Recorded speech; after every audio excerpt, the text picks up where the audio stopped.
ಲಿಂಗದ ಆಣತಿಗೆ ಬಂದುದ ಕೈ ಕೊಂಬುದೇ ವ್ರತ.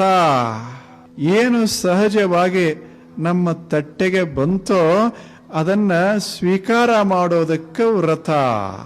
ನಮ್ದು ಬಂಗಾರ ತಟ್ಟೆ ಇರ್ಲಿಕ್ಕಿಲ್ಲ, ಆದರೆ ನಮ್ಮ ಪಾಲಿಗೆ ನಮ್ಮ ಟೇಬಲ್ ಮ್ಯಾಗ ಈ ಜಗತ್ತ ನಮಗೆ ಹರಿವಾಣ ಇಟ್ಟದಂತ ತಿಳ್ಕೊಳ್ಳಿ, ಅಥವಾ ಒಂದು ಪರಿಯಾಣ ಇಟ್ಟದಂತ ತಿಳ್ಕೊಳ್ಳಿ, ಅದರಲ್ಲೇ ಆನಂದವಾಗಿ ಊಟ ಮಾಡೋದೇ ವ್ರತ.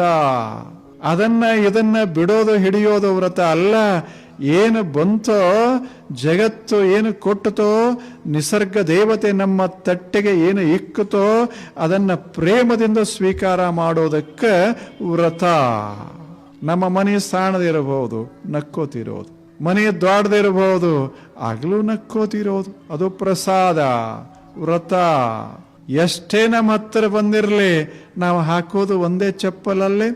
ಎಷ್ಟು ಮನ್ಯಾಗ ಬಟ್ಟೆ ಇದ್ರೆ ಏನಾಯ್ತು, ಹೊರಗೆ ಬರಗೆ ಹಾಕೋದು ಒಂದೇ ಬಟ್ಟೆ ಅಲ್ಲೇ. ಇದ್ದ ಬಟ್ಟೆ ಎಲ್ಲ ಹಾಕೋತಾರೆ ಯಾರಾದರೂ?